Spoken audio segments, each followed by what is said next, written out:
Joyce. Hi, everyone. Yes, so I'll just be giving just a brief profile of all the and just a brief one of the moderators as well. So Efemina is a Nigerian qualified lawyer with 5 years experience in commercial litigation and international arbitration. Efemina has considerable experience in oil and gas, lending and finance, and intra-corporate disputes.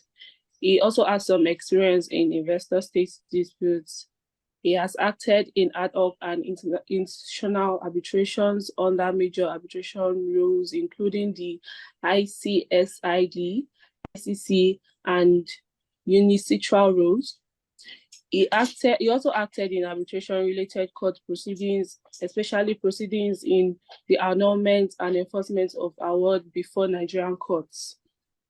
So that's a brief profile of Efemina. So now, Fola Alade is the founder, principal partner at Tefa Partners LP. Fola Alade is a notary public and a seasoned commercial alternative dispute resolution specialist with over a decade of experience that cuts across real estate, debt recovery, oil and gas, and financial industry. I already stated he's the founder of Tef LP, a full-service commercial law firm in Nigeria.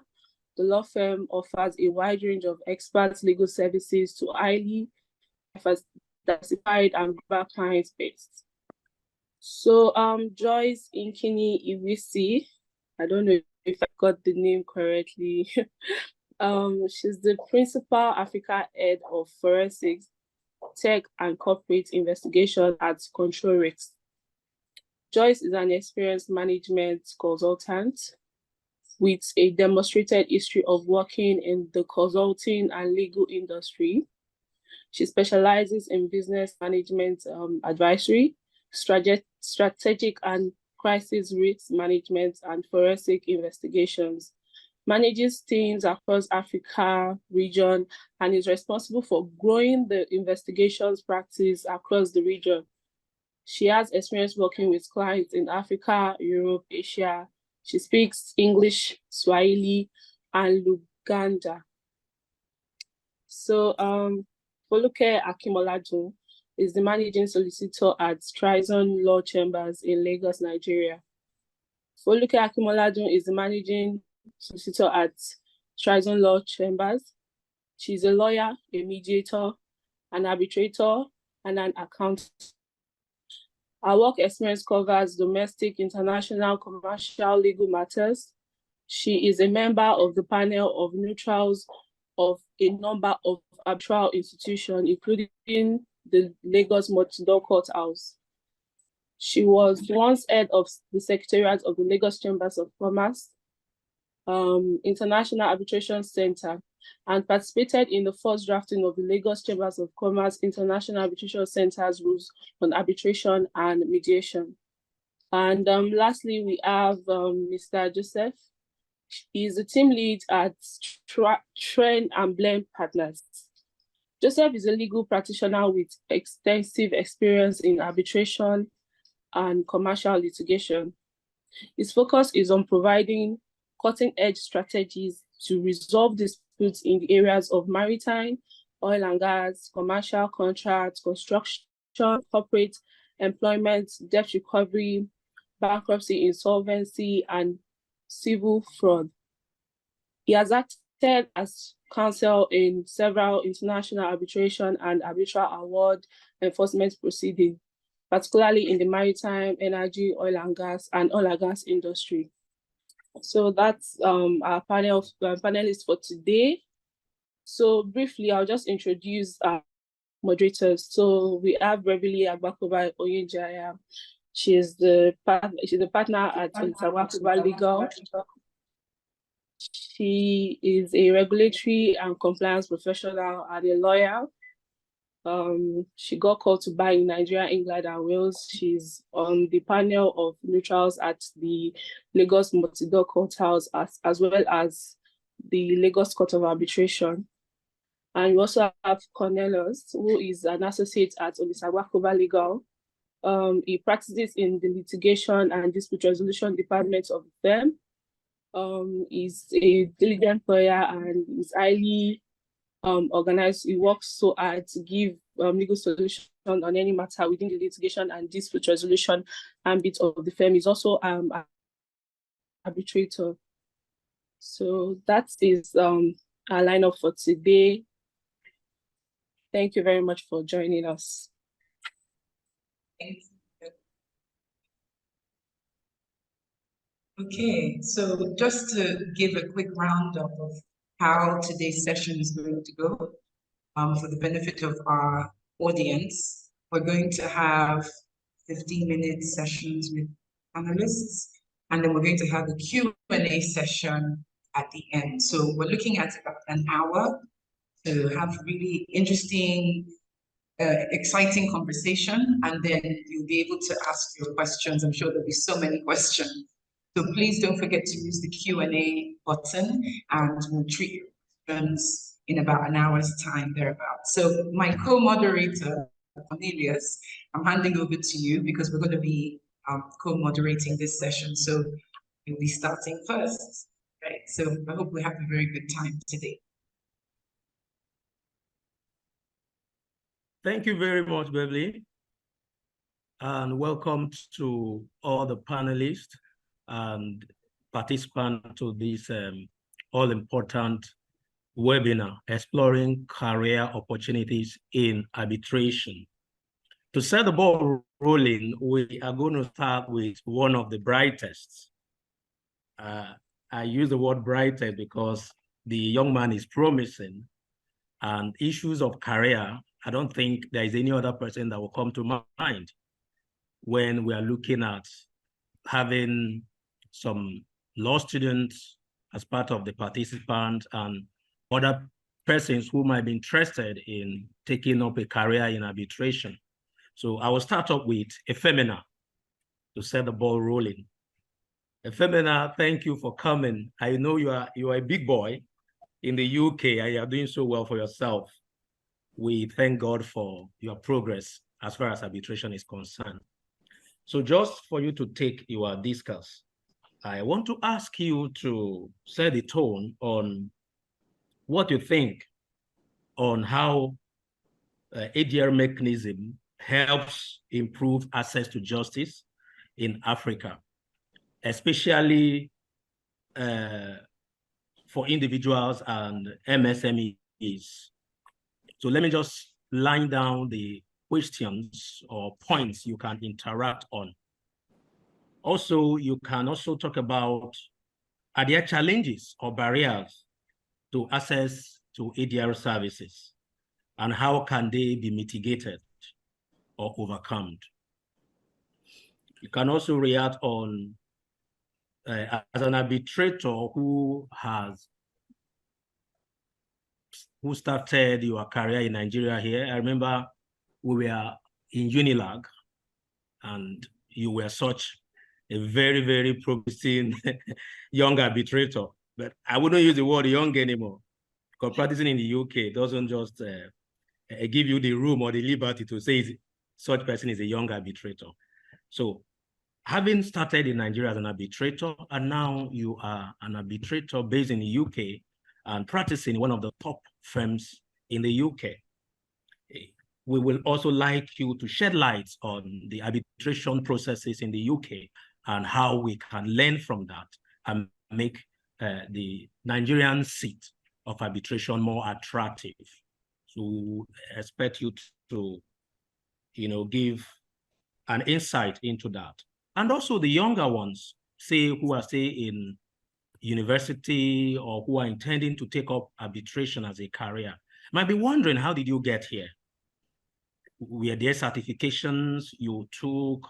What were the challenges, the motivation that made you to think, just coming out of university, I'm going to be an arbitrator? Because it's obvious you were foresighted. I recall our days, though my junior, because they say seniority at the bar, in University of Lagos, you were that a renowned and focused lawyer who knew the value of arbitration.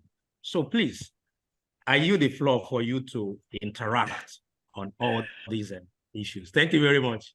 Thank you. How much time do I ask? That's my only question. How much time do I have, rather? That's my You have 15 minutes, You have 15 minutes. I mean, I had to ask again because the questions are very packed. But I'll take a very functional approach. And I wouldn't take too much time, hopefully. But I have to say thank you for inviting me first to my big sis, Beverly, and Connor, my brother. I mean, you're very correct when you say, you know, I've been doing this for a very long time. People ask me, you're so young, how did you get into this? They forget that, or rather they don't know that I've been interested in arbitration and invested in arbitration for 10 years now. Yeah. 2013 was the first time I started, you know, picked up any interest. So this is my 10th year, and I joined the firm I'm with now in my 10th year. So it's a culmination of 10 years of effort. But let's take a very functional approach to answering the question, and it's an access to justice point. That's the most important point. And it's a point that's both important to lawyers and to clients as well. So let's think about it this way. Africa, Nigeria is a developing, you know, continent, a developing market. And the issues that were key, the issues that were commonly debated in our justice sector many years ago are not the same issues being debated now. Many years ago, business was import and export. Business was, you know, the most complex business was shipping. Business was trade, buying and selling, and the courts were inundated with disputes about buying and selling.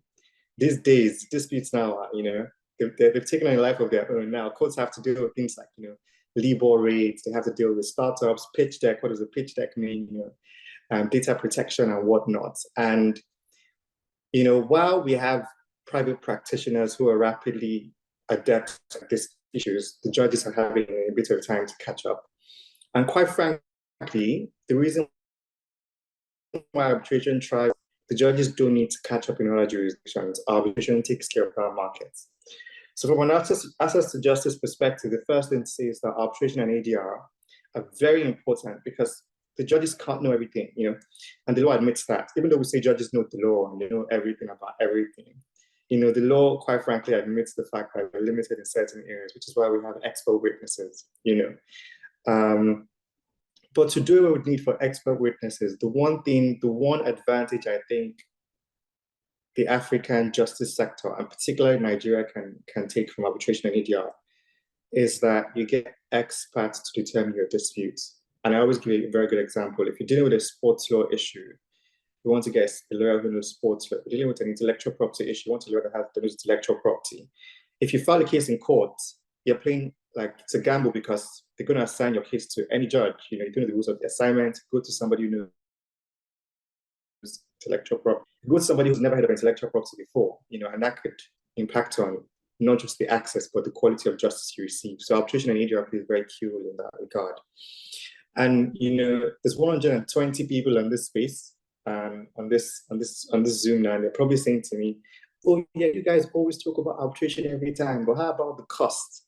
How about the, you know, how expensive it is? How, you know, how it's not possible for everybody to access this?" So, you know, and that's a good.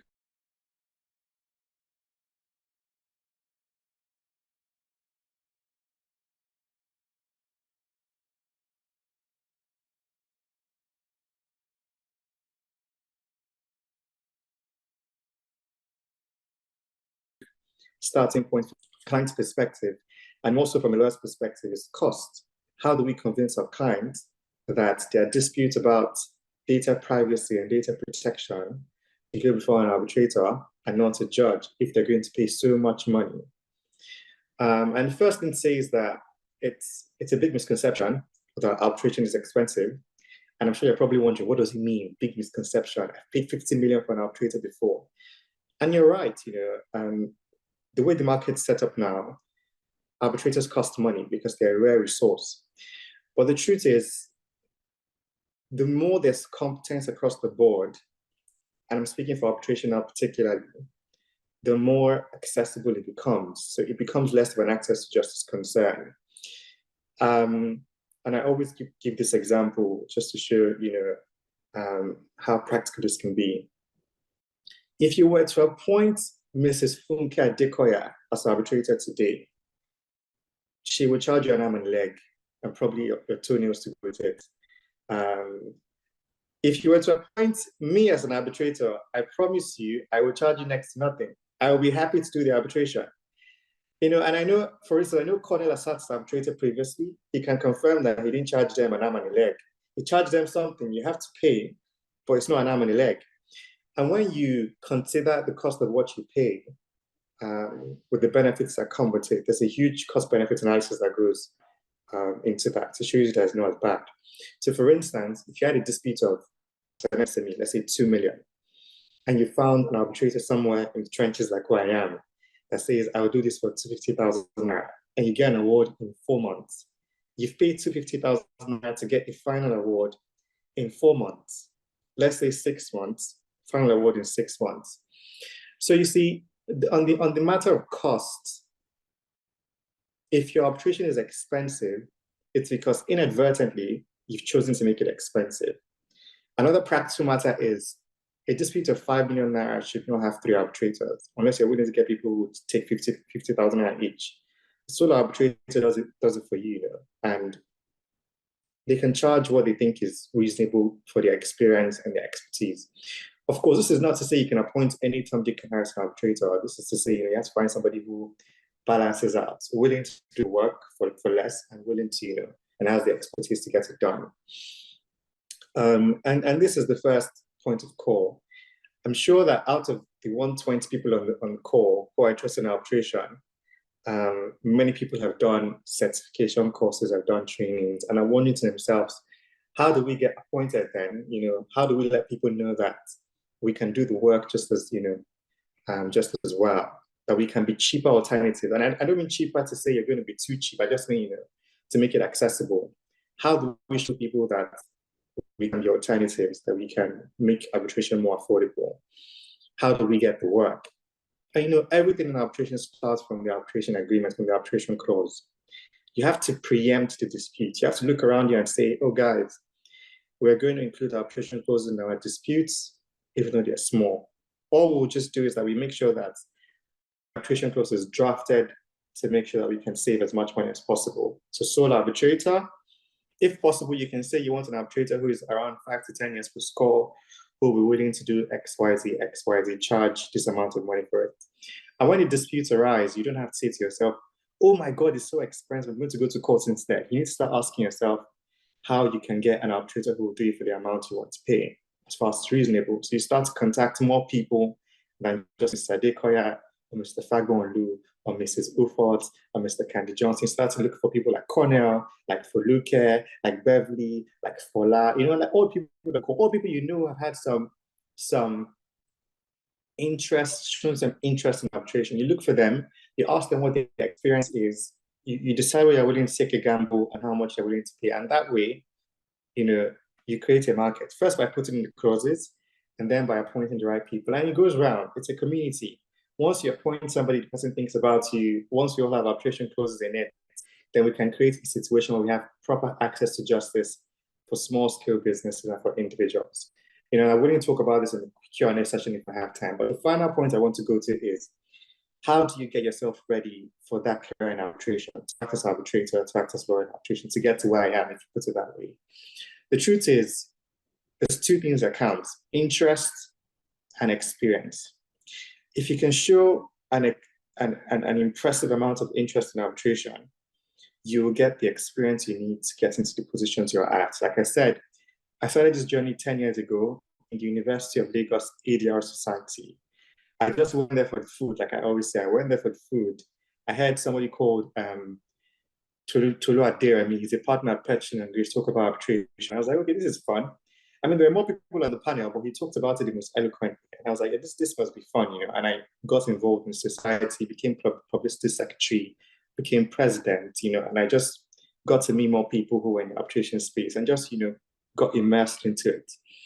When I was looking for a job, and this is where experience counts, because you need experience to sell yourself as an arbitration practitioner. And when I was looking for a job, I looked for the firms that had some interest in arbitration, some experience in arbitration, and I joined one of them, and I was very lucky in my 4-year span in Nigeria to do some arbitration work. 4 arbitrations, I think, at least 4 arbitrations, 3 international ones, and then a couple more.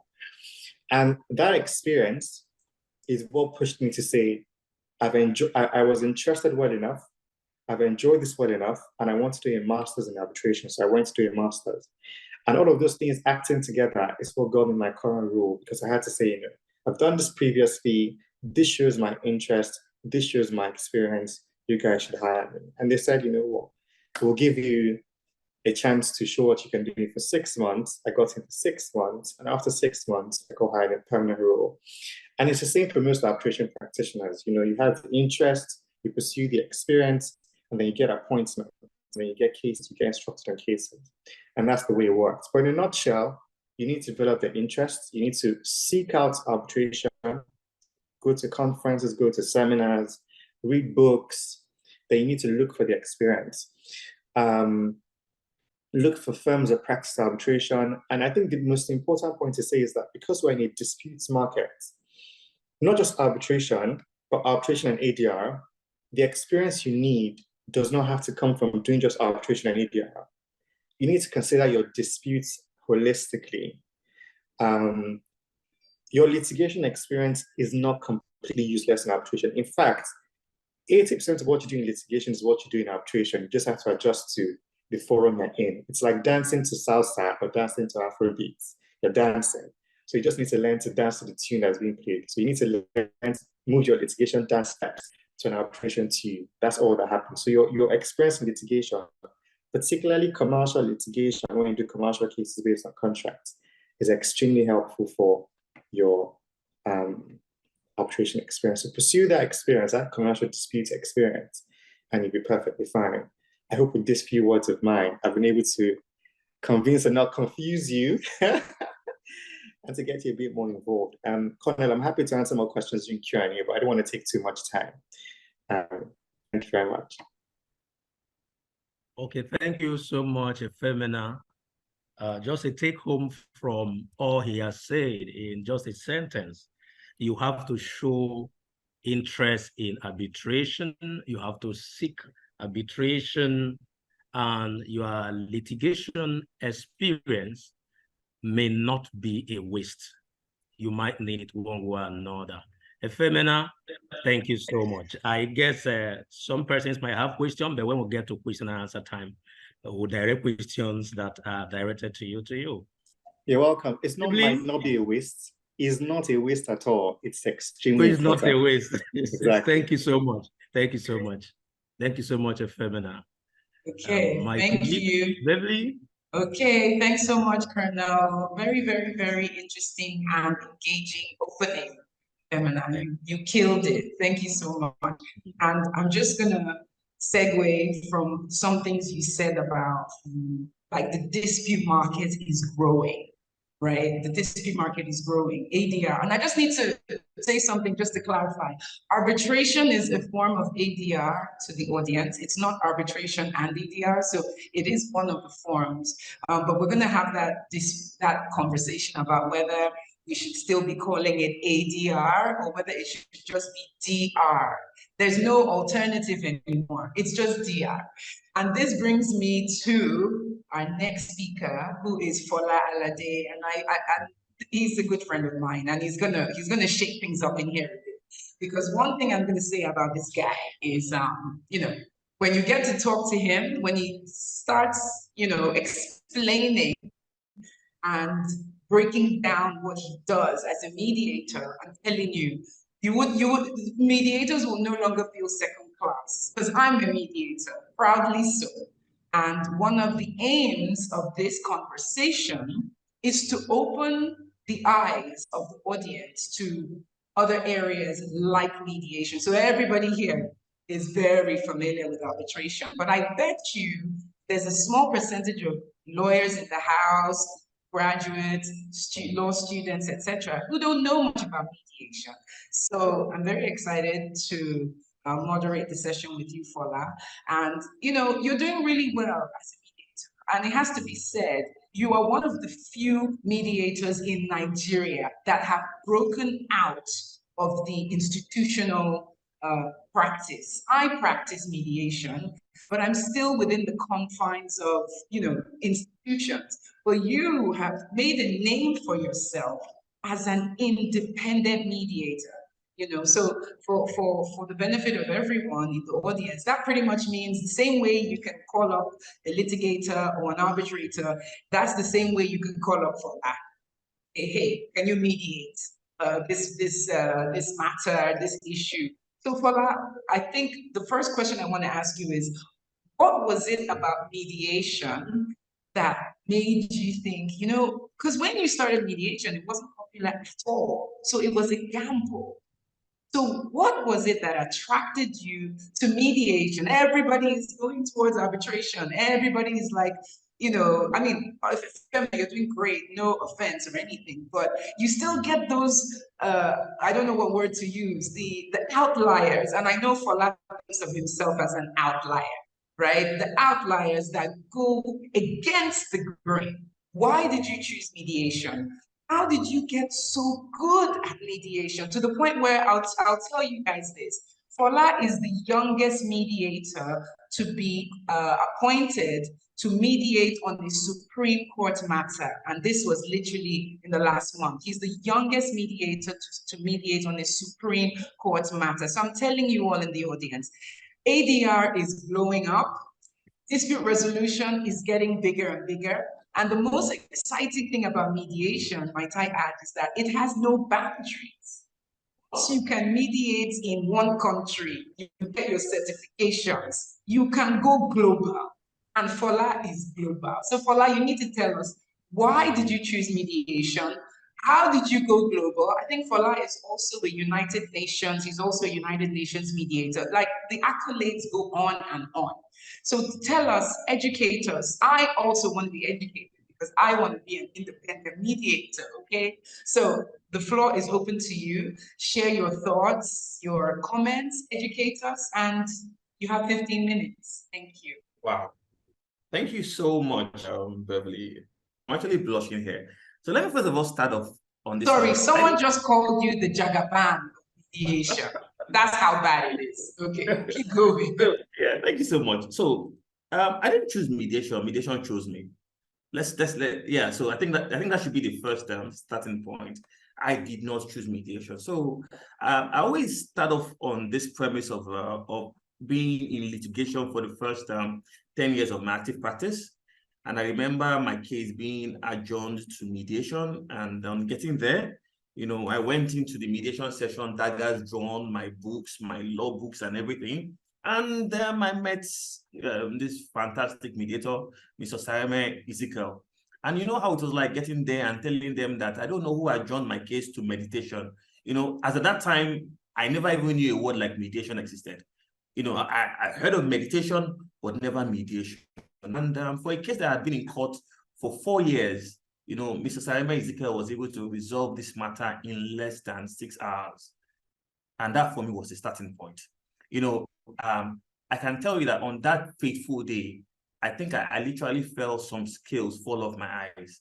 And, and I started looking at the concept of dispute resolution differently in the sense that, how it is like with litigation, it's almost one tract, there is a structure to it, a structure that cannot be broken. You file your statement of claim, you file your statement of defense. If you have to amend, you have to bring in a motion to apply.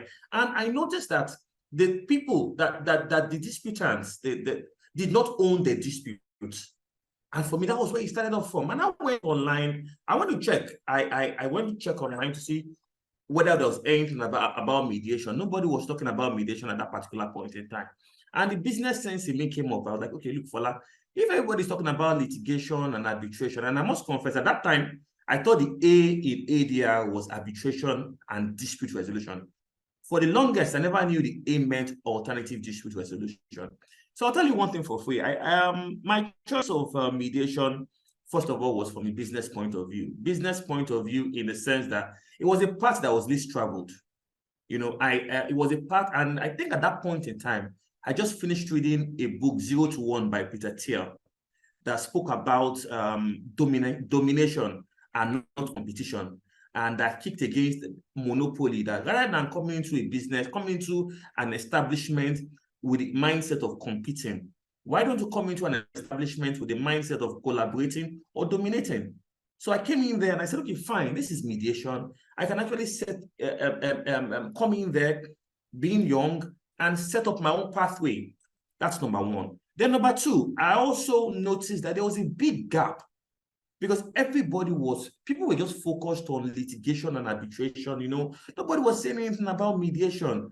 And I also noticed that there were so many cases that when I became a mediator, that I felt did not have to see the four walls of a courtroom, you know. And then again was the issue of congestion. Congestion in the sense that, look, I tell people that care to listen that I think we have enough judges and we have enough courtrooms, but we have too many cases coming into play. So rather than building more courtrooms, why don't we come up with different methods of alternative dispute resolution, which is essentially what I think ADR should be all about.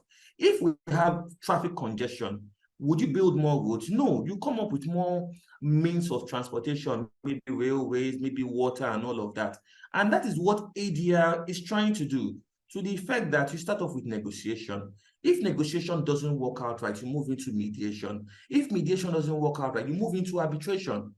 And when I now got into the space, I noticed this cold Soviet war between arbitrators, mediators, and litigators. You know, it was very, very cold. You know, the litigators will tell you that arbitration is too expensive and it's too bourgeoisie, and that it does not take care of cases for the common man.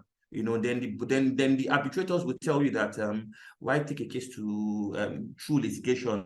That litigation should not be the way to go. Of course, the one method of dispute resolution I had to suffer the brunt of both arbitrators and litigators was mediation. You know, it was considered a very weak form of dispute resolution. You know, it was considered a sign of there was this misconceived notion that mediation was not binding, among so many other things. And coming into play, I just felt there was a need to change that dynamic. And apart from the fact that when I was in litigation, I'll be very honest with you, I was good at my job, but I did not enjoy it. You know, it was too, you know how it is like when you see two parties at loggerheads and you can literally see the pathway towards a dispute resolution. But, you know, the lawyers are so focused on the legal aspect of things. And you see, and the disputants, those that own these disputes, don't have a hold of their dispute, you know. At every point in time, you see that they are not talking to each other. They are always talking at each other. You know, so those were the things I looked at. And from a deeper point of view, I just felt that I had a higher calling than going to court and being at loggerheads and all of that. So the 3 reasons I was able to identify a gap. And I also noticed that at the lowest chain, people compete, but at the higher chain, people collaborate. So the ultimate dream for me, and I'm so glad we're having this, is a scenario where I'm a core mediator through and through. You know, I'm sorry to say, I don't like arbitration. I'm so sorry. It's personal. You know, I also, but then again, that I don't like it does not mean that I can't work with an FMNA. I can't work with Fuluke. I can't work with a Joseph, you know. And you see, the whole idea about this is to have a trajectory towards dispute resolution, you know. If it is at the point of mediation, then you have a Fola Lade that is here that will try and effectively resolve the case. But I'll tell you one thing for free. You see, globally, arbitration is the preferred form of commercial dispute resolution. You can't take that from anybody at any point in time. But how about simple contracts? How about family disputes? How about how about cases that don't require so much complexity? You know, that is where we have mediation. And I would always liken ADR to a toolbox. A toolbox in the sense that I keep saying that, you see, when you open a toolbox, you pick the particular tool that needs to work. You don't just keep trying, you don't just try to force a particular tool into a particular hole. So, and one of the things that the mediation I see doing now is the fact that, one, you see, it helps with reducing the court dockets in terms of what's it called, in terms of the cases we have in court. And it would interest you to know that we have, you would have a judge having over maybe 200 cases to sit on, and we have all from the High Court. These cases go to the Court of Appeal. These cases go to the Supreme Court. If at the Supreme Court you're able to get 5 hearings in 1 year, then consider yourself very, very, very, very lucky. Then apart from that is that, you see, ADR is gradually evolving into ODR. And you see, when you have the infusion of technology into anything at all, it does four things. It makes it faster.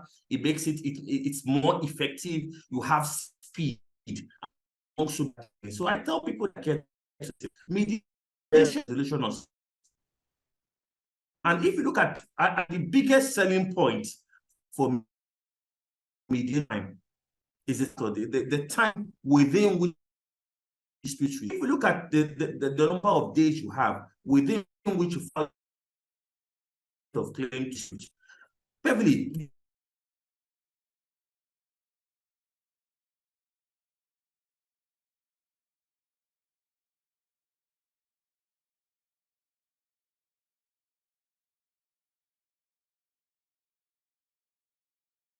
you know that you don't have technicalities of laying a foundation for any documents. You don't go subpoena and whatnot and everything.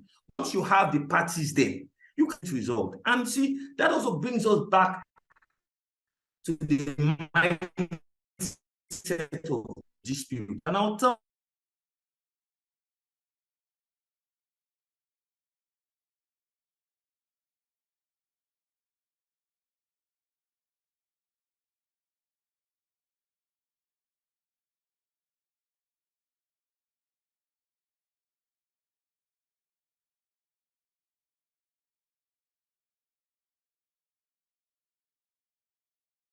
10 years, you've been able to carve a niche for yourself, likened to what I'm also doing in the mediation space too. Where, because I also came into the mediation space very young.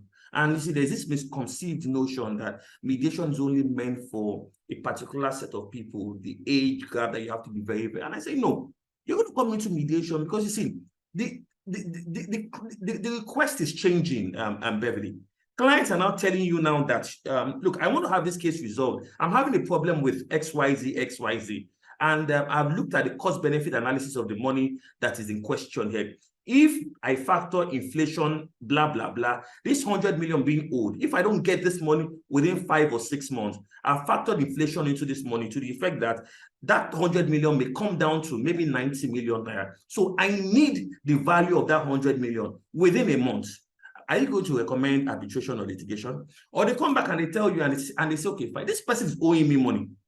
I still want to maintain a business relationship with this person, but I need my money. What then do you recommend? So you see that change that we're talking about is not going to come from lawyers. That change we're talking about is going to come from clients, because you see, once the instruction changes, once the brief changes, we don't have a choice but to adapt. We don't have a choice but to adapt. And on a very, very final note, how do I see, because somebody about the future of mediation in Nigeria? See, the future of mediation is now.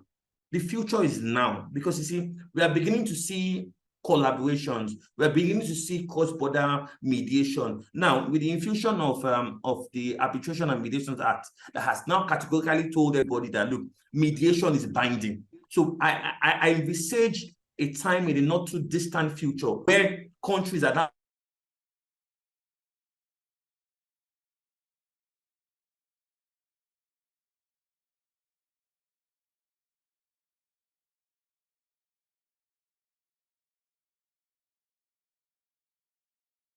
I also envisage a scenario where once the issues have been drawn up, you can say, okay, fine, you know what? We can have a cocktail, for want of a better way to put it. There are certain issues that we feel can be resolved. The ones that cannot be resolved, let us go into arbitration. And that is why I'm very passionate about the next generation of ADR specialists. Because you see, the mentality is different. The mindset is different. It is really all about collaboration. And I dare say collaboration is the name of the game. Thank you. Nice. I know, right? Thank you, Fola. This brings us quite nicely. You'd already started talking about the impact of the Arbitration and Mediation Act. So I'm going to hand back over to my co-moderator, Cornelius, who's going to get into that in a bit more detail with Joseph. Please, any reactions you have to Fola, to Efemina, post them in the chat. But if you have specific questions wanting answering, put it in the Q&A box. So far, I only see one question. That cannot be possible. You have them right now. Please take advantage and post your questions. Colonel, over to you. Thank you. Okay, thank you, Fola, for that insightful explosion on media. I call that explosion because you really was almost enticing me to be a mediator instead of an arbitrator. But I refuse to be enticed. But I mean, the most important thing is that there is need for collaboration. The mediation and arbitration, they are all forms of ADR, like Beverly rightly said. And I do not think there is anything wrong in one being a mediator and also an arbitrator. Basically, that's what this webinar is all about, exploring the various career opportunities in the alternative dispute resolution. Thank you very much. Now for my friend Joseph. Joseph, I commend your effort in and contribution really in building the national arbitration policy on arbitration in Nigeria, which our learned senior advocate of Nigeria, Olisa Agbakoba, SAN, contributed immensely. So it is on that I'll be directing a few questions to you with respect to the arbitration policy and the recently passed Arbitration and Mediation Act. So my question really is, just excuse me. Okay, my question is, what's in your own as an arbitration professional, how have you seen the landscape of arbitration evolve in Africa over the past few years? You know, I like to pack all the questions so you give an itemized response to all of them. You can also provide an overview of the key provisions in the Arbitration and Mediation Act and how it impacts ADR in Africa. And how does the national arbitration policy, which you contributed in Burton with our dear Dr. Agbakoba SAN, how does the national arbitration policy complement the act? And what role does it play in promoting ADR mechanism? Also, there are specific highlights in the act and policy that create new opportunities ADR practitioners and businesses in Africa. You shed light to that, which I trust you'll be able to really do an eye-opening to that effect. So how can ADR practitioners ensure their services are accessible and affordable to a diverse range of clients? And then bearing in mind your contribution in that national arbitration policy, how can you marry that to the concept of CMA, which is concurrent mediation and arbitration clause, which provide for, say, a person or parties can have in their arbitration clause a CMA, which gives room, which is also like taking off from what Fola said, and my position that there is need for collaboration. The national arbitration policy, bearing in mind the concept of it to our arbitration process in Nigeria, in line with the CMA. I don't know if you get this particular question. Joseph? Oh, yes, I do. Thank you very much. Yes, so the floor is yours. Thank you so much. All right, thank you very much. I want to, before I go to the answers to the questions that you've asked, please confirm if all of you can hear me very well, or do I have to raise my voice? Yeah, I can hear you very well. I don't know if other panelists. Thank you very much for this. I believe everybody can hear you. To be part of this esteemed panel of very, very diverse. So sorry, Joseph, you have 15 minutes to react to all of this, and if there is need. if there is need to get more question across, I will do that because I know you are fully loaded. Thank you very much. Thank you very much. You have 15 minutes. Okay, thank you. Let me start by saying that it is quite, somehow for me to be asked to talk about the benefits of arbitration and the national arbitration policy after Fola said so much and made arbitration look unattractive. But you see, alternative dispute resolution is a service industry. And in every service industry, the priority is your clients. And so when you are advising your clients, you have to be sure that the advice you are giving, whether you want to insert an arbitration clause or an escalating dispute resolution clause, it is tailored towards providing your client remedy, access to justice. Let me share an experience. As Fola said, his coming into mediation came from an experience. In my own case, my becoming a specialist in arbitration, amongst other aspects of ADR, came by experience. I had this client who owns a vessel. As most of you may know, a vessel is a prime asset, and the payment for the rates for a vessel comes daily. So this client leased this vessel on a daily hire to another party. And in that agreement, they had a mediation clause that in the event of a dispute, they are first to proceed to mediation before any other step.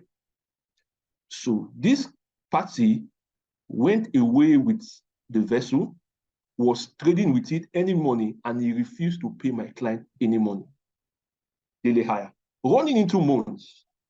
And so the client extorted us. Yes, this is the problem. I have to recover the daily hire, which is now running into months, into thousands of dollars. So what did we do? We issued a notice of dispute to the counterparty and invited them for mediation, and they simply refused to appear. And looking at it, when the other lawyer on the other side would have looked at that notice of dispute and looked at the agreement, the lawyer would have simply said, well, if you refuse to show up, nothing will happen because they are obligated to do mediation and we are not coming for the mediation because our client has the vessel and has the proceeds from the vessel and will simply not show up. So what happens? So that means our client will be what? Stranded. And so that is why when you are advising your client, you have to know exactly what you are doing so that at the end of the day, you don't say, well, you prefer this method or this resolution. And at the end of the day, that method cannot provide your client any form of remedy. And so we are forced to go to court, have the vessel arrested, and that is when the client now said, that is when the counterparty said, I am interested in mediation. Not because they were really interested in mediation, but because they want to keep possession of the vessel and be delaying us. So what then do we do? So that is just a starter. So now going to your question.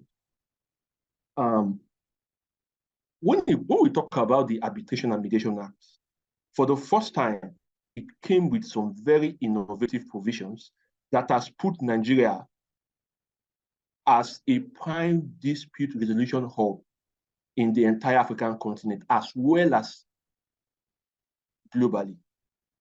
For a start, the Arbitration and Mediation Act had a clear objective, and among the arbitration legislations world over, I've still not seen any that has a clear objective. One of the objectives is to promote fair resolution of disputes by a neutral tribunal in a manner that is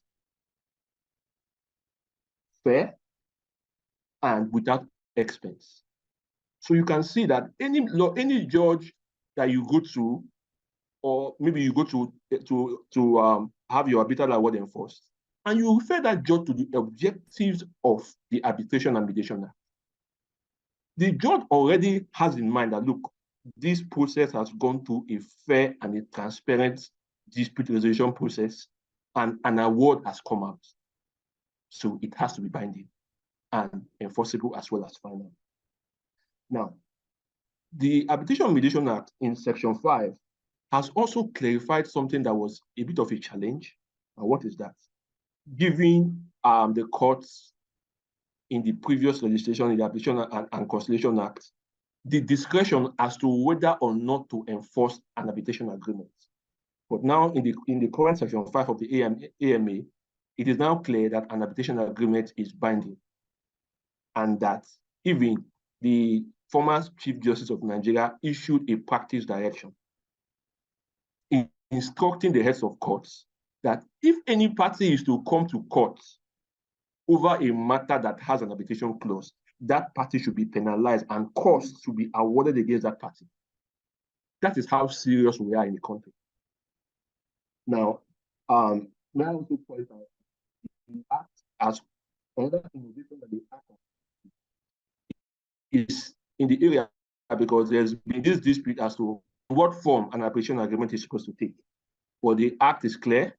An arbitration agreement can be concluded via text message, electronic communication, as far as it is in writing, and that writing can be discerned, whether it is a text message, it's WhatsApp, it's an email.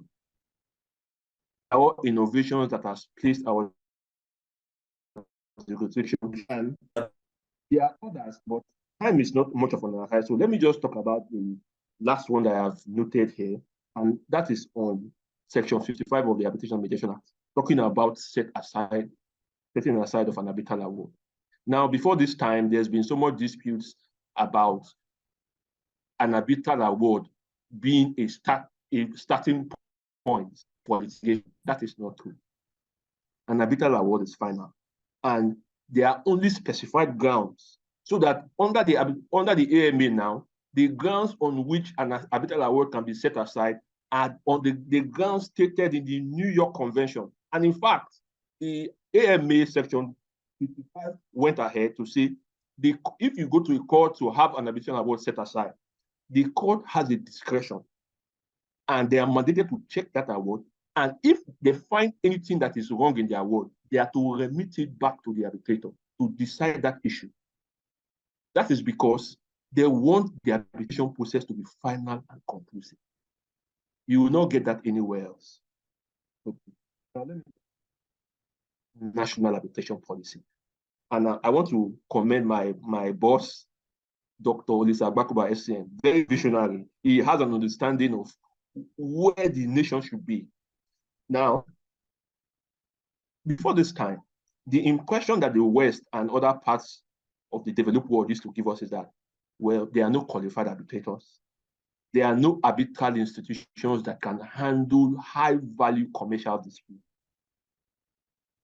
And so, in much of the agreements between federal government agencies, federal government-owned companies like the NNPC and all of that, whenever they enter into commercial transactions with their counterparties from the West and other parts of the world, they will always have their disputes seated abroad. And what that does is that it takes away the money. It takes away the opportunity for the young and upcoming like myself and most of you here to be part of this process and to develop expertise. Like for me, in order to develop expertise in arbitration, I had to go all the way to Dubai, where I was privileged to intern with the largest law firm in the Middle East. That is because the arbitrations are not resolved in Nigeria. So I had to go that far to get my own expertise. You see that? So now what the arbitration policy to do, and let me just point out the goal of the National Arbitration Policy. The goal of the National Arbitration Policy is to guide federal government's participation in arbitration references, position Nigeria as an attractive hub for domestic and international commercial arbitration while protecting Nigeria's interests. So as it stands from the policy, and that policy has been approved by the federal government, NNPC or any Nigerian entity is not allowed to enter into an arbitration clause in any commercial agreement that seeks the dispute outside of Nigeria. And if a dispute arises between the federal government or its government agency or its companies, between Nigeria and a foreign entity or a domestic arbitration, a Nigerian will be appointed as an arbitrator. You see? And now, what is the allowance? To encourage settlement of commercial transactions. Joseph, come closer to the mic. In Nigeria. So please, how many minutes do I have left? You have 5 minutes. 5 minutes. Thank you very much. Let me talk about third-party funding as one of the areas that opportunities that are arisen for arbitration practitioners. Now, third-party funding, as most of you may have heard, is simply a method whereby a party who is not a party to the dispute provides funding for one of the parties that require it, maybe as a claimant or as a respondent with a counterclaim. And Nigeria, in the Arbitration and Mediation Act, has entrenched provisions that enable for third-party funding. And what that does is that businesses, instead of using your funds that you have to run your business to be pursuing an arbitration, you simply get a third-party funder who funds your arbitration, and when the arbitral award comes, he gets a share of the award. And the arbitral panel, they are empowered to award costs that the party used to obtain third-party funding. You will not get that anywhere in any court. No court, in fact, no court will even award you cost of your action. How much more cost of obtaining third-party funding? And so that saves you a lot. And then now, let me talk about training. Now, arbitration is like aviation.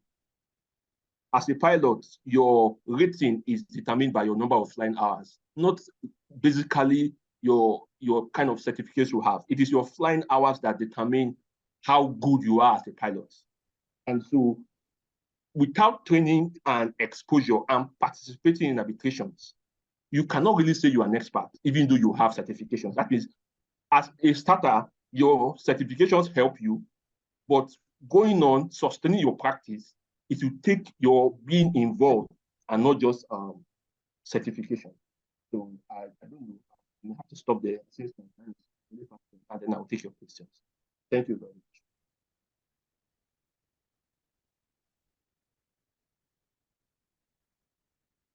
Okay, Joseph, like I said, I promise to still bring across to you 1 or 2 more questions. You still have 2 minutes. I just want you to quickly react on, there was this publication sometimes in 2022 where the Nation newspaper reported the Leonard Silk, Durati Ofort, SAN, to have said that Nigeria and other African countries lose over 300 billion annually over our disputes abroad. What do you think that the Arbitration Act and the National Policy on Arbitration will do? Though you have, given like introductory remark to that, and I believe some other participants will want to look at how do we curb that so that not just in paper, but practically this money, the opportunities and all that remain with us here. Thank you very much. And that is the strategy that Saudi Arabia adopted. Saudi Arabia invested heavily in their arbitral institutions, and we have one here in Nigeria, the Regional Center for International Commercial Arbitration. Now, when parties have arbitrations and they go abroad, they increase the cost and they take the disputes that you and I would have been involved in, help to resolve, and go to the West and empower the younger practitioners there. And so the way to close that gap is to use our own arbitration institutions that are here. And we have one of the major ones, the Regional Center for International Commercial Arbitration. It is an arbitration institution that was set up to a multilateral treaty involving about 47 nations worldwide. So we have that institution here in Nigeria, and we go to Paris to have our disputes resolved by private individuals with no bilateral or multilateral treaty backing. The only institution that is comparable to the Regional Center for International Commercial Arbitration is the International Center for Settlement of Investment Disputes. So what do? Use the institution that is here in Nigeria. use the arbitrators that are here in Nigeria. You know, as coming into the field, we used to hear about arbitrators being a white man's thing, and you hear arbitrators are old, white, and pale. But now you have younger people like myself, like a feminine, and the rest of them here. And these persons are equally knowledgeable as every other person. And they have the same flight hours. I know FNMA was saying that before he went abroad, he did about 6 arbitrations. I have did a number of also, including sitting as sole arbitrator. So the expertise are there.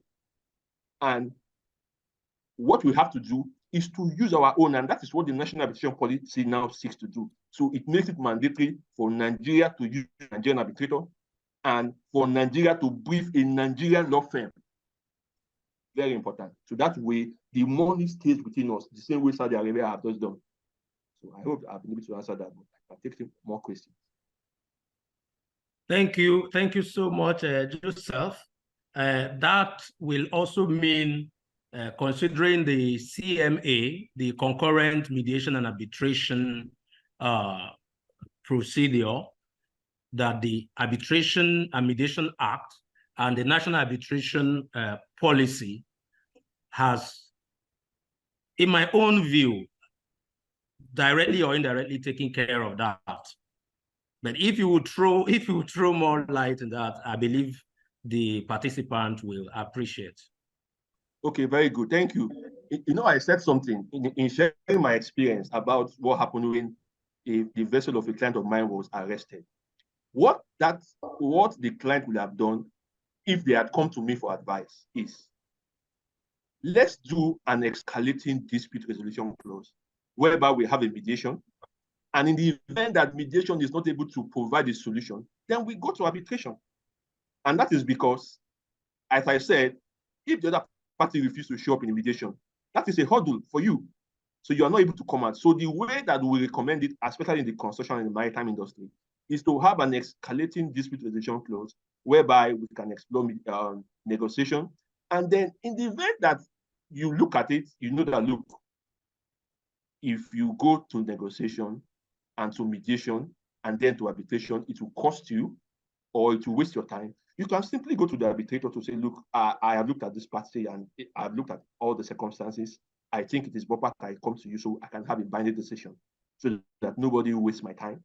And then as the Arbitration and Mediation Act and our precedents have said, it will be within the arbitrator's jurisdiction to say, well, you are entitled to have your arbitration decided, even though you have not explored your negotiation and your mediation. Or you can say, well, I have looked at it overall. I think you should go and explore your other options, being the negotiation and the mediation, before you come to me. So now be within this discretion to say, well, I think this should be your best route.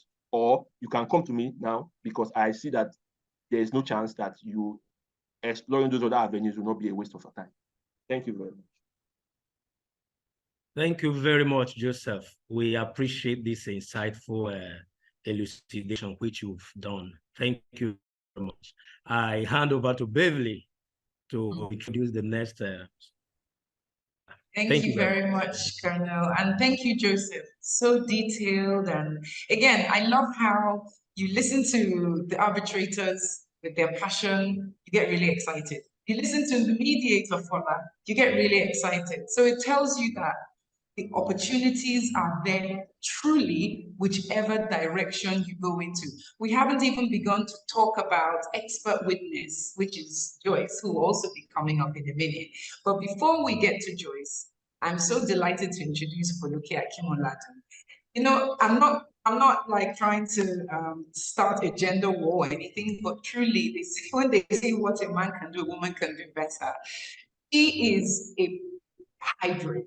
You know, I see questions in the Q&A saying, oh, but what's the difference between an arbitrator? Can you be an arbitrator and a mediator at the same time? Yes, you can. And Foluke is living proof that you can be many things, you know. And one thing I really love about her too is she's in particularly complex areas of arbitration. So let's bring some context to dispute resolution. Dispute resolution, yes, it can be general, but when we talk about commercial dispute resolution, you tend to see the high rollers, I call them high rollers, pick specific areas where they develop their niche and cut their teeth. And she is in construction, which is notoriously male-dominated, and maritime. And the exciting thing about these two areas, maybe more maritime, is there's still so much opportunity coming in that space. So, Foluke, I think one of the questions I'm going to be directing to you first is in the specialization as an arbitrator / mediator. What are your thoughts around specialization? You are in two very, very, I would say, highly complex areas, which have readily embraced ADR. Construction has its own massive branch of arbitration practice. Maritime also, but I would say Nigerian maritime ADR is perhaps not as developed as it is in the West. So what kind of opportunities do you see, not just in construction and maritime, for instance, in Nigeria, but other business areas? I mean, for instance, I am in sports, entertainment, and technology. People in the audience, some of them will be family. I saw the comments of a gentleman who works with the community. Okay, I saw the comments of an environmentalist that says, what's in it for me? I'm not even a lawyer. How can I tap into the ADR industry? It's a bit, as my dear friend Fola always says, we are business people as well. As Joseph said, we're service providers. So how can, putting these few questions, one by one, laying it out for you. Why did you choose construction and maritime?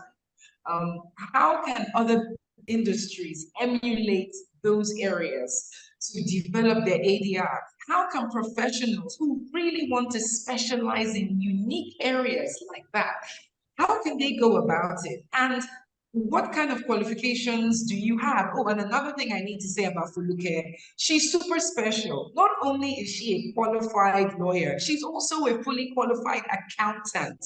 So that's a double whammy right there, right? And who knows, she'll probably be an expert witness not too far in the future, because you can't have all that knowledge up there without other people relying on your expertise to come and help on another angle. So, Foluke, please take it away. I see someone already excited to hear from you.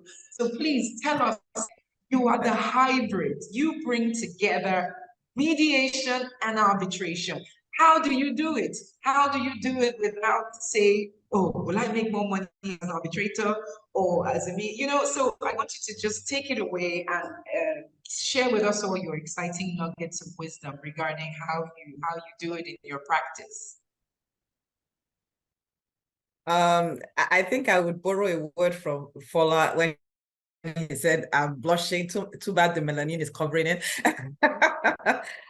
Thank you once again for the awesome privilege to speak today with such stellar panels. I mean, when I remember when I got the invitation and I saw later on the people I'm going to be speaking with, these are the stars of ADR in Nigeria and literally in the continent. And so thank you so much once again. So getting into so there are a lot of questions to unpack in what you've asked, but I would take it a step at a time in sort of first giving a foundation and then talking about qualifications and really, is there a market for all of this? So I'll start with saying that the market for anything starts with the demand. So any market is created based on demand. So what is the demand for our industry? It is access to justice. So the product that we are selling is access to justice. And the suppliers are we, the service providers. The other thing is, what the scope of the market is the psychology of disputes. And I'll just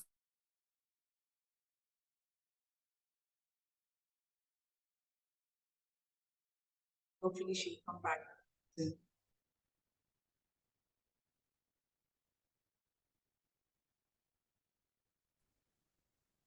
Can we hear me? Yes, you're back on. Okay, sorry, my internet just went off. So I was speaking about the psychology of dispute as the scope within which the product, which is access to service, can be accessed. So how do I mean? How does a dispute arise in the first place? So I'll use the example that Mr. Joseph just gave, which spoke about the fact that there was a charter that went wrong. And the question is, what led to the charter going wrong? Was it a relationship issue? Was it a communications issue?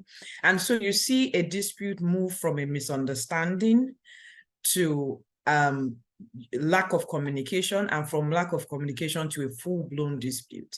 Now, when we talk about whether you can use mediation or you can use arbitration, the question is, at what stage of the dispute is the dispute resolution being sought?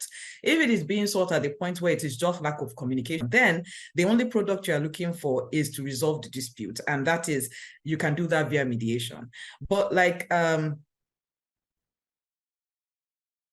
Joseph was talking about, that they couldn't call the other party on the table to speak, together to come to an amicable resolution. In that kind of scenario, the product or the demand then has moved beyond lack of communication to a higher level of, or let me say, a more difficult level of disputes. So what, sorry, I'm getting an echo. Okay, thank you. And so what that then means is that when you've moved to a more difficult level of the dispute, you are then looking for maybe experts to come in. So you might think of expert determination. Was the charter properly done? You might think of arbitration. You get an arbitrator who is an expert in maritime to determine whether or not the value of the charter has arisen, or you take the option of going to litigation, which was what was eventually done in Joseph's case.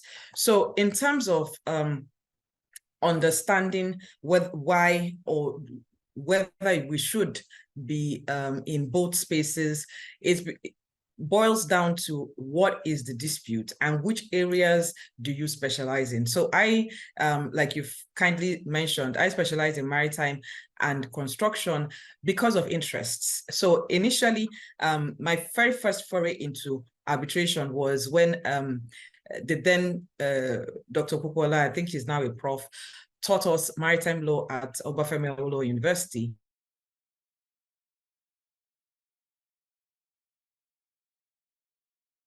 And I was intrigued because can we still hear me, please? Can we still hear me? Oh, okay, great. Sorry. Okay.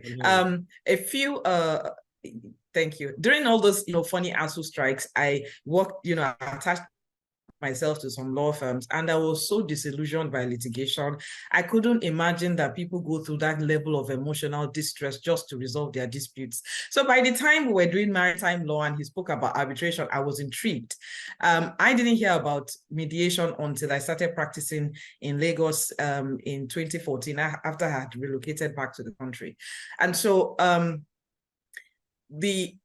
for me, the excitement was, there's actually there are actually other options outside litigation. And this was as a student.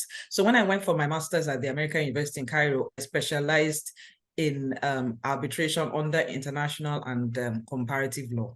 Now, that would now take me into what were the things that I started to do. It's important when you're picking what you're going to study, don't pick what it excites you alone, pick what people need to pay for. So quite honestly, I look for the highest paying areas. Maritime and construction kind of comes up in the list because with less effort, you can make a lot more money than when you're doing other areas of the law that I would not say, because I'm not trying to downgrade any area of the law. Also in areas for me, I knew that I could, if I set my mind to it, I could be better and better in. And in addition to that, my husband is an architect and a construction engineer. And so a lot of his colleagues were clients of mine. And so I got firsthand experience on how ADR, because those guys don't want to go to court, on how ADR works as far as construction is concerned. And so you need to look for those areas that pay well and develop expertise in that space. The other thing is mentorship. I cannot overemphasize this. And this is one opportunity that I would use to, thank someone like Mrs. Adekoya, who for a whole year spent 1 hour every month, listening to me and what I had to do with my life in 2016. And today, the story, the rest, they say it's history. And one of the things that I learned from her is preparation is extremely important for any case, whether it's arbitration, litigation, or mediation. And more importantly, you need to apply yourself to whatever you are doing.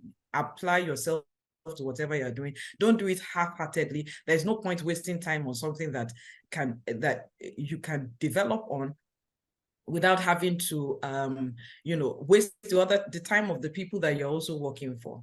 The other thing is, in terms of training, when you've done those certifications, and I'll still come back to the certifications, but when you've done those certifications, like Joseph rightly mentioned, is the flying hours. So what are the opportunities you are pursuing to open yourself to opportunities to see how these things are done? So one of the things that I did, and again, Ms. Adekoya was very instrumental to this, was to work as rapporteur at the International Chamber of Commerce Court of Arbitration's Africa Regional Conference. And so I've been head rapporteur for the past 6 to 7 years. And in those meetings, I know that all I'm doing is writing reports, but what I try and do is I ensure that I meet at least 1 or 2 people, because as at the time when I was reporting on the conference, to pay for the conference was 180,000 naira. I think now it's almost 250,000. And so I ensured that in between the lunch breaks, I could probably not even eat lunch properly, just to ensure that I meet 1 or 2 people before I have to go back to writing my reports. And through that opportunity, I was able to get an internship with CERSICA, that's the Cairo Regional Center for International Commercial Arbitration. That exposed me to the foray of international arbitration on a different level.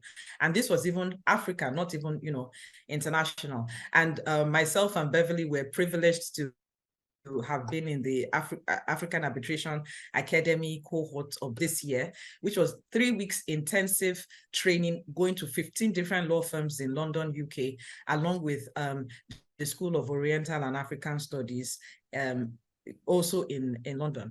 Now, what I'm essentially saying is this: look for mentors, be active. When I say active, I don't mean be in people's faces in a way that would be, irritating to them, but approach people, ask them about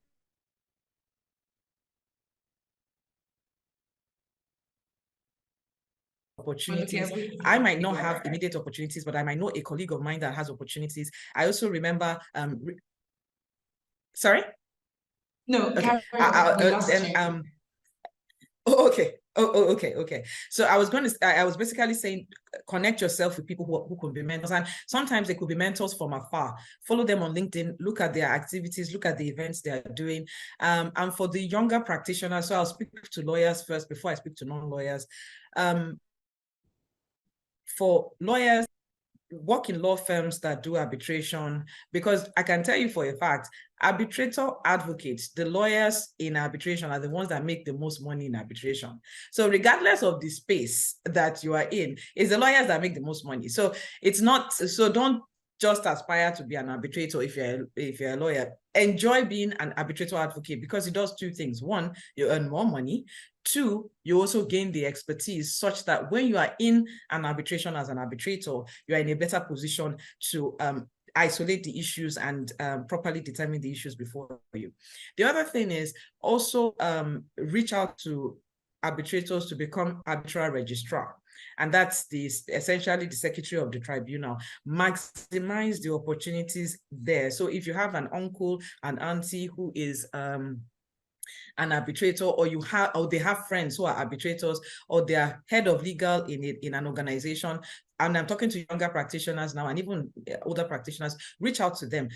There's this word we we learned in our Wimboard mentorship program, sweat your network. In other words, look at the group of people that you know and who can guide you as far as your career projection is concerned. So the question is, how do you even meet these mentors? For Mrs. Adekoya, how I met her was through the Lagos Chamber of Commerce International Arbitration Center, which I headed because I reached out to Mr. Fagundu, Senior Advocate of Nigeria, and he said, well, I'm not sure we have a space in A&O right now, but I have an arbitration institution that I'm chairman of the board, and I think you can come in to run this. Now, as at the time I had approached him, I'd run my firm for about 4 years, but I was really in between. Should I continue running this law firm, or should I just get a job with a bigger law firm? And I'm happy that I was able to take the LASIAC option and eventually now grow my firm to what it is, because even at LASIAC I was allowed to, so LASIAC was essentially a part-time job, so I went like two or two times a week, and I was still running my law firm full-time. Now, in that position, I met a lot of arbitrators in the space. So yes, it's awesome to have all the accolades, but honestly, there's this Yoruba adage in Inyola, people are the ones that carry you. So you need to relate with people, you need to be courteous to people, you need to be humble. And when the opportunities come, please put your heart into it, do the best that you can. I'll just also quickly touch on, mediator advocates, being the lawyer in a mediation also is another way to earn. So for those, again, who are lawyers. Now, for the non-lawyers, ADR is alternative dispute resolution. It is not arbitration dispute resolution. So all the trainings that are done in the ADR space can be done by non-lawyers as well. And the area that non-lawyers have a particular edge is becoming experts. So for the person who said they're an environmentalist, you can become an expert witness for matters that deals with climate change. And climate change is a huge space right now. So join international arbitration institutes, join arbitration institutes in Nigeria as well, and ensure that whenever they have events, you are there. Meet the people that you tend to hear their names a lot, and ensure that you cultivate a respectful relationship with them. Definitely don't ask somebody you look up to as a mentor for money. Try as much as possible to keep your relationships as civil as possible.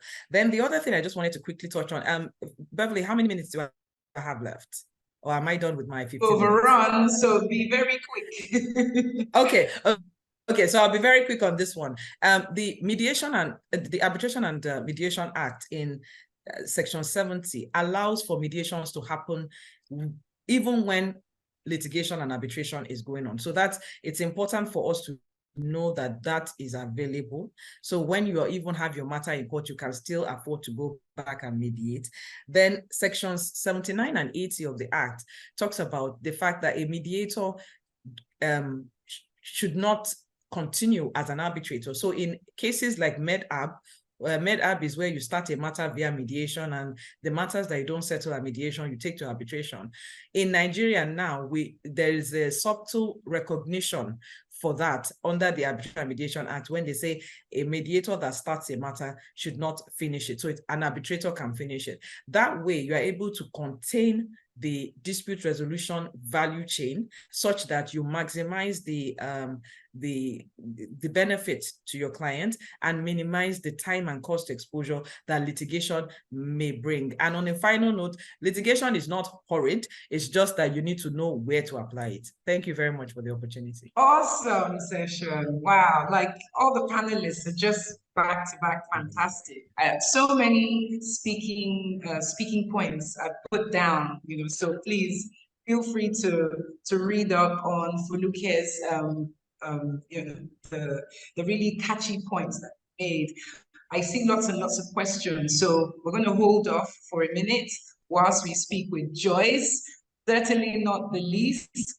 Thank you so much for waiting for your turn. This is Joyce Nkini Iwisi, and she's based in South Africa. She works with Control Risks SA. And the fantastic thing about Joyce, I actually met her in Nigeria actually through an acquaintance. And I love what Foluke said about, people are really assets. Your relationships are your assets. And I hope you're all getting this kind of, you're getting the sense that relationships really matter a lot, even in the DR space.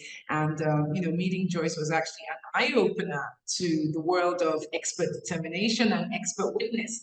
So this is an area, Joyce, that we just don't hear enough about. And it's such another wonderful area of opportunity as a career, particularly for people like yourself, for people like Foluke, that are from multidisciplinary backgrounds. So do you want to just share with us, for the record, what is what is a technical expert witness to start? And why are they so important to the dispute resolution process, whether that's a mediation or whether in an arbitration? So I'll let you, and what skills, finally, what skills, certificates maybe would you need to practice as one? Thank you. And then we can go on to Q&A. Yeah, thank you, Beverly, and such a pleasure being online. Like I've always mentioned, it's really good to engage with Nigerian audiences. I met you, Beverly, in Lagos, and since then we've supported with several matters, not just within West Africa, but across the Africa region. And you're rightly stating, how do you become an expert witness? Traditionally, it's been known that, if you need an expert witness, you need to find someone from outside the Africa region that has this expertise.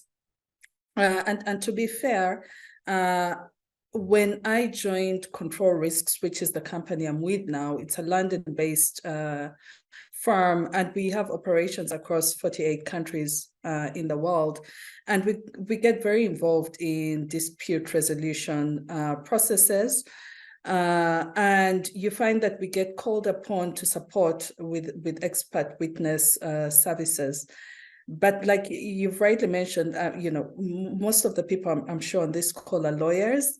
When I joined my former employer, Ruth & Vessels, which in South Africa is the oldest law firm, I think it's clocking 142 years at the moment now. I joined as a director, then everyone thought as a learned sister. And I had to keep explaining, no, I'm actually a director for forensic accounting rather than a lawyer. And I work plentiful with lawyers, but it's really within the type of support that I give my learned brothers and sisters, such as yourselves. But there's an opaque nature to the kind of work that we do. And an expert witness really is to provide you with expert insights in relation to the case that you're working on. And I've heard a lot today about arbitrators and mediators and litigation specialists. And I'm proud to say that we support all across the board, right? So whether it's an arbitration process, whether it's a mediation or conciliation, or whether it's a litigation process, I think the role of an expert witness is really to provide their expertise into a certain topic or into a certain area. And then thereafter, they're able to support with the legal processes and the case build-up when the matter goes into arbitration or mediation. I know because we are pressed for time, I could tell as the session was going on that I was going to be limited in the time that I speak. So I did a very quick note drop so that I just, sort of provide highlights. And if there's anyone that has any questions after this, please do feel free to get in touch with Beverly and her colleagues. And then, I'm very, very happy to answer. But Beverly, if you don't mind, I'm going to just summarize very high level, just on a point-by-point basis, what you need to take into account. And what I've done is a do's and don'ts list that counsel should consider to make their best use of experts in alternative dispute resolution. And I'll just highlight some of the points that I've written down, just so that if there's any insights that you feel would be helpful to gather through this discussion, then please do take note of what's most important to you. So first of all, you need to begin the process of identifying and retaining an expert at a very early stage in the proceeding. And for that, you need to do your homework, review the expert's background, review whether they have any publications, whether they have any previous experience in proceedings in which they have testified, and their fields of expertise, and match that with the case that you're working on and see whether their expertise fits in. For example, Foke mentioned, if you're dealing, for example, with a case in environmental issues, make sure that, again, within the environmental expertise, that they have the prerequisite expertise specifically that speaks to the case that you're working on. Ensure that the experts properly and adequately instructed about the scope of their duties. Some of us get very passionate and we might want to go over and above the scope, but make sure they're limited in regards to the merits of the case and they stick to it, including the duty to provide an independent and impartial opinion to the mediator and arbitrator. So the expert that you're working with you must get their advice on actually whether, from a technical perspective, the legal case or the legal merits of your case speak to the areas within their expertise that are a tick, tick, tick. So for example, if you're making a legal argument, but actually when you look at the technical aspects that are required in relation to the case, there's gaps there, they should be immediately able to advise you to say, look, just check that what you're speaking to in terms of legal opinion matches what is adequate in relation to their skill set and their expertise in that area. Then clearly explain to the expert that they might be examined in advance of the arbitration, and they would likely be cross-examined about their expert report and at the arbitration stage. And this is very critical, specifically from a cross-examination perspective, because that there is where it might be, it will be determined how, the level of the expertise that the expert witness has. And if you don't get one that's actually an expert, because again, this term is loosely used, we must admit, it could then damage the chances of your success at fulfilling your arbitration. So make sure you do your homework very well, because cross-examination is a real factor in that respect. And then make sure you stay in close contact with your expert, be responsive to their questions, and as they perform the work, keep close tabs. Inform your expert about changes to the mediation or arbitration schedule that are likely to perhaps impact on your work. You don't want to get into an arbitration hearing, perhaps they're not available. So make sure that calendars align. And then make sure that their report is responsive to the list of issues that is written, and that it's clear, it's easily understandable, and that it's also particularly important when the expert's opinion relates to the complexities of your case. And then I think it was a colleague on the call, Fola, I'm not sure, he talked about technology. When I started my career 16 years ago, we had limited use of technology, but I want to just make it clear, in today's world, you need technology, specifically from your expert witnesses, because when a case goes into discovery, you need to ensure that your chain of custody, depending on the jurisdiction, again, is well applied, so that when you're working through the arbitration processes, you've secured your evidence very well, and that your expert witness has again taken the rightful steps in ensuring that all of that is well protected. So technology, there's many tools available for us in the expert witness space. I will provide a list after this call, and you're more than welcome. And these are tools that are used when we support lawyers, and lawyers actually also use them. I've seen that within Africa, it's almost a new concept, but more and more, I think we're getting there with sort of adopting technology, or legal tech, as we call it in our field. And then make sure that your expert independently tests their findings, conclusions that are expressed in their reports. And then do not underestimate the importance of preparing your expert witness. Please, I cannot stress this enough. Prepare your expert witness well enough. You do not want embarrassments. I was in Nigeria last year, and I was working, again, this is a service industry, so we can talk freely amongst each other as colleagues. your client, the client needs to understand the role that you play on your side as an expert witness.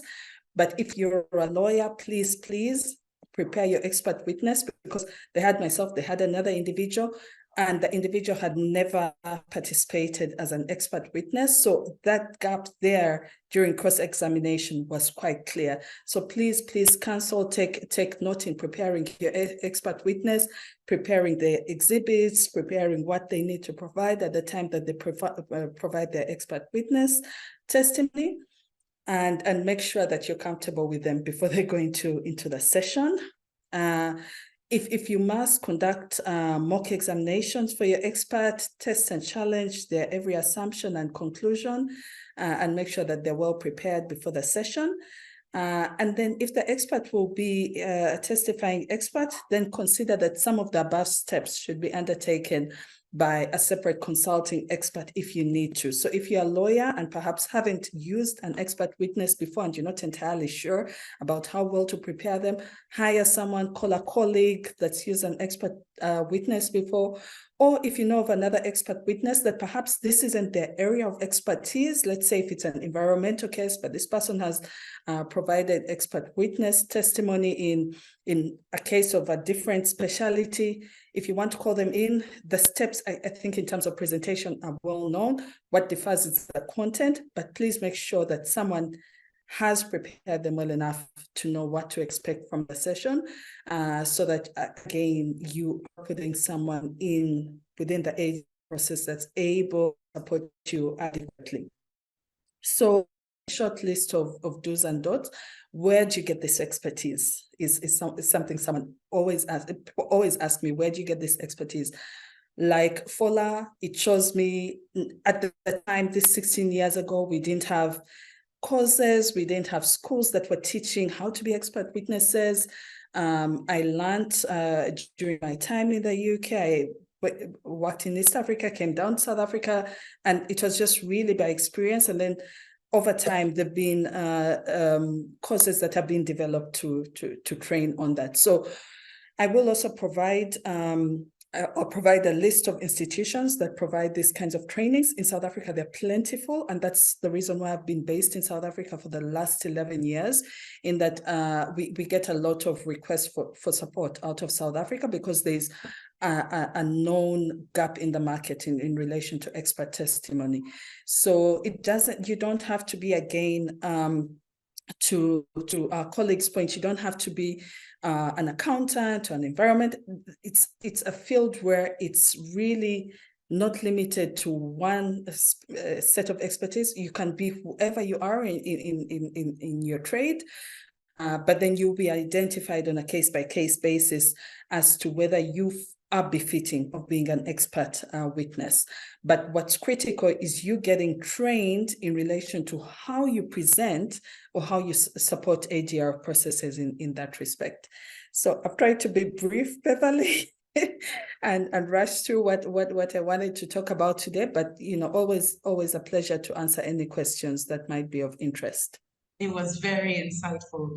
This was a really crucial aspect of the conversation, because we all know what mediation is to an extent, arbitration, but the role of expert witnesses, the role of these technical experts, is not something many people talk about. It's not something people know enough about. It's not something people maybe even aspire to, but you've laid it out in such an articulate and very simple and easy to understand format. It simply means that even lawyers themselves can be experts, of course. You have professors of law, you have lawyers. At the end of the day, I see lawyers very much as industry people. Lawyers that are deep in financial law, lawyers that are deep in, say, family, lawyers deep in environmental, whatever areas it is. So lawyers too can become experts. And like you rightly said, when your expertise is out there, you get sought after. I suppose in the same way FOLA was sought after as a Supreme Court, to be picked to be on the Supreme Court mediation panel. So, it's just a reminder for all of us on this panel that, and what Foluke also, in the audience, and what Foluke said, which is, whatever you do, give it your best and put your all into it, because you never know where just doing your career well can take you to.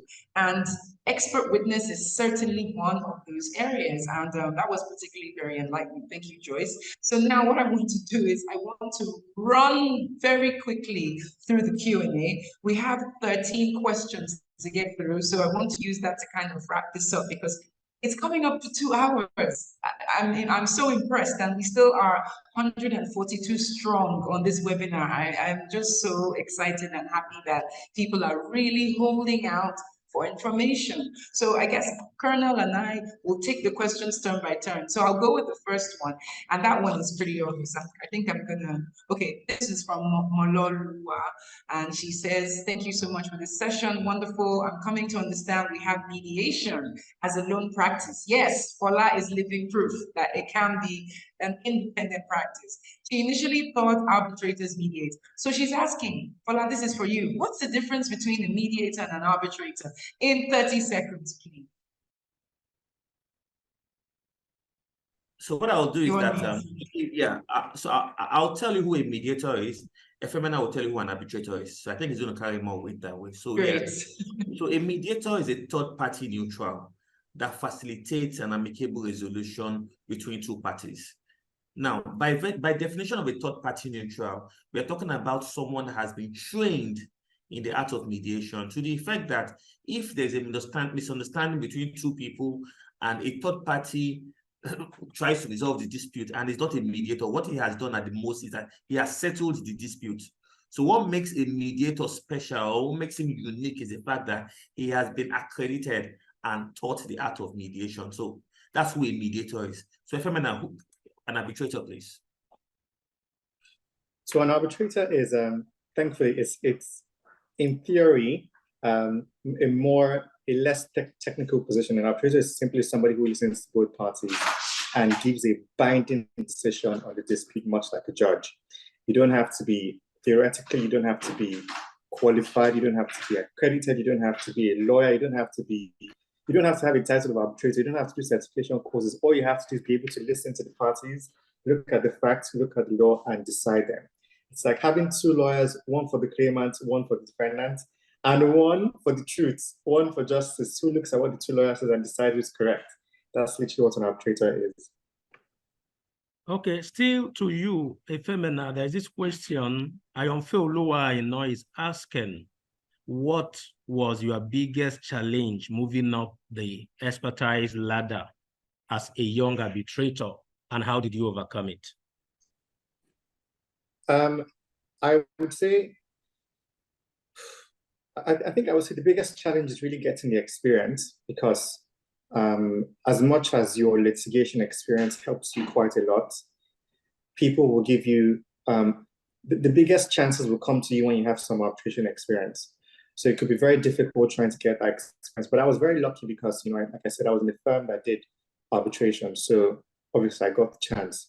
But what I would say is, like I said previously, you have to make room for yourself to shine. You have to, first of all, build on your interest and your competence, go to conferences, do as many trainings as possible, talk to people who would mentor you, but also create the market for yourself to get work. People get appointed because somebody in a room says, the arbitrator who I would appoint is Beverly. The arbitrator who I appoint is Cornell. So you need to, tell the people around you, put arbitration clauses in their contract. When a dispute comes up, they should not be scared. Rather than look to Mr. Dekoya or Mr. Candy Johnson, Mr. Fagonlu, or Professor Odita or Mr. Agbakoba, you'll be looking to Beverly's or to yourself, Ayonfe Oluwa, to say, oh, or to your friend who can get the job done, provided that they have, some experience in handling arbitrations, or they at least know how to deal with the process. Like I said before, don't forget, your litigation experience, your litigation skills is like dancing to salsa. Those same dancing steps are very useful. You just need to be sure that you're dancing. You just need to understand you're dancing to a different tune. You're dancing to Afrobeats now, so you need to adjust. But the same skill is what you use in arbitration and using litigation. It's just a different forum. And just to say this one more time, when you're picking an arbitrator, all you are doing is picking a third lawyer who will not take anybody's side, but tell each party who is correct. So when you think about it that way, You don't need a Mr. Dekoya. You just need to think about your disputes and think of who is the best person to tell you who is correct. Foluke is an expert in maritime. If you have a maritime dispute, you say, I know that Foluke knows issues very well. Foluke is the best person to use. Simple. That's just the way it works. So create your market, build your competence. I love that. Create your market, build the competence. Fantastic. Okay, next question is for Foluke by Billy Aminu. With the proliferation of ADR institutes in Nigeria, which one is advisable to have a certification from to be qualified as an all-round ADR practitioner? Not quite sure what an all-round ADR practitioner is. Perhaps they mean mediation on one hand, arbitration on one hand. So what would you say to that? There's so many people don't know what to choose. Okay, so I belong to many, so I'm going to be very guarded in my answer to the question. But it again, like the usual ways lawyers answer questions, it depends. So there, first and foremost, you need to decide: are you trying to become a mediator advocate, an arbitrator, or an arbitrator advocate? I had explained the differences earlier, one being the lawyer in the proceedings and the other being either mediator or arbitrator. I would, rather than just say this is the institution you should belong to, I'll just quickly mention a few. There is the Nigerian Institute of Chartered Arbitrators. They have one of the largest number of arbitrators in the continent, well, especially in West Africa.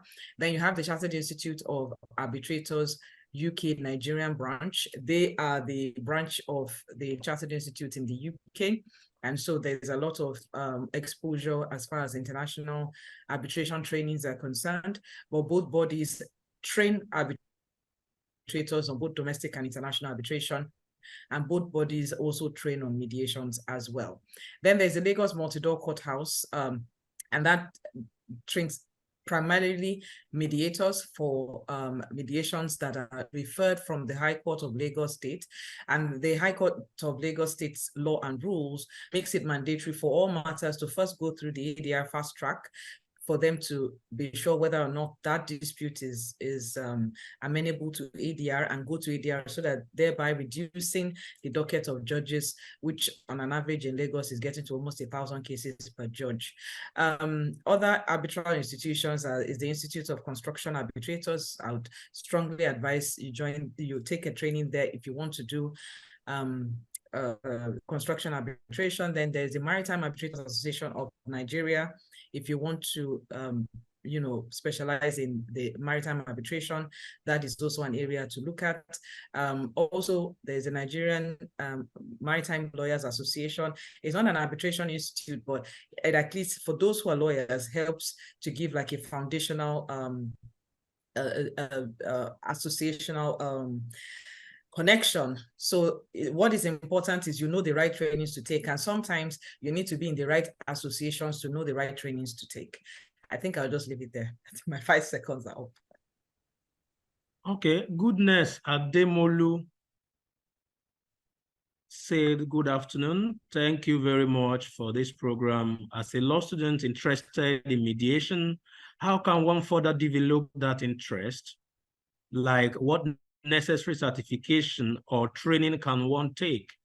Also, are there firms in Nigeria that specializes in mediation that one can intern? I think Efemina dealt with this, but for the benefit of this person asking question, perhaps she joined when you had finished. I don't know if you can just that's answer that. That's mediation. So can I just quickly, so I'll quickly speak to this, and I'm going to take a position on organizations to train with when it comes to mediation. And I'll tell you one thing that I really don't know whether to call it the advantage or disadvantage, but I think it's tilting more towards advantage, is the issue of confidentiality. Now, because of the confidentiality ascribed to mediation and arbitration, it's not like the regular court of law where an uninterested party can just walk in and observe proceedings. So you see, confidentiality is the biggest selling point, because whatever it is that happens within the confines of that place. And one of the reasons why I would strongly recommend you train with the Lagos Multi-Door Courthouse is this. You see, the multi-door courthouse is connected, and you see, what makes you a good mediator, aside from the trainings, is the fact that you mediate. You see, the concept of mediating or mediation is a verb. A verb is a living word. If you don't mediate, you cannot be good at mediation. I'll tell you that for free, because it's from the it's from the experience that you gain. You're able to specialize. And one thing the Lagos multi-door courthouse afford is because they are court connected. You see, you have cases that you will be handling, and the way it is that the way it is so structured is that once you are able to excel in simple cases, they keep giving you more complex cases to handle. And in doing so, we're not only building an area of interest, you are building an area of specialization. Because you see, so the problem I have with some other organizations that are into the training of business of training, as far as mediation is concerned, is that you see, you train them, you say you make them mediators, but you see, there's no enabling environment for them to practice what they've been taught. It can be likened to you being given a book on how to drive a car, and there is no car to drive. So you know what then invariably happens? Then the training becomes academic. And mediation is not academic. Because you see, when it comes to human beings, 1 + 1 is not 2. You see, no matter the amount of books you read, the trainings and certifications you get, once you are dealing with human beings that come into sessions with their baggages and all of that, it's a different ball game entirely. That is why the Lagos multi-door courthouse affords you that opportunity, because you'll be given so many cases to handle. That's as far as being a mediator. As far as being a mediation advocate, and that invariably means a lawyer that represents his clients at mediation, you can train with the Standing Conference of Mediation Advocates. You know, that's a bespoke organization that trains people in the act of mediation advocacy. Now, I quickly must address this. You see, whether you decide to choose arbitration, whether you decide to choose mediation, you see, there's an underlying factor that a lot of people don't talk about. And that's why when I'm having conversations with service providers, I tell them that it's not so much about learning, it's about unlearning and relearning. And you see, you need to also understand that within the ambit of service provision, you are either a dispute, you're either into conflict prevention or conflict resolution. But you see, when you have that level of self-awareness, you will know what you gravitate towards. Some people don't even want to go anywhere near conflict resolution. They are okay with conflict prevention. So you see, some people have been gifted with self-awareness very early in life for them to just make up their minds on what they want to do. So this conversation is not really about one being better than the other and all that. You just need to understand yourself. So some people can multitask. You know, they can do arbitration and mediation together, and they excel excellently. For some of us, we don't know how to do that. You see, so for some people, we don't know a lot of things. But you see that the little that we know it very well. So you need to have a level of self-awareness. Can you still hear me? Yes. Oh, great. Yeah. So you need to have a level of self-awareness to know where you want to tilt with, whether it's arbitration or mediation or arbitration and mediation. Thank you. Fantastic. Please, this is a very good one for us all to imbibe. A level of self-awareness plays a massive part in your career progression and identifying those areas where you excel. Joseph, I have a question for you here from Bernard. It has a kind of policy angle, which is why I'm going to direct it to you. And it says, how do people within our geographical locations, such as Warri, Delta State, enjoy the benefits of mediation and arbitration? So I guess this is really about implementation of policies. Why is the LMDC so successful? We've seen multi-doors open up in other parts of the country, but not all states are embracing. So what can practitioners, whether ADR or litigants, do to get to develop a thriving ecosystem for ADR in their state? Do they all become activists? Yes, we want mediation. We want, what practical steps can people take to take ADR across different states in Nigeria, given we already have the act?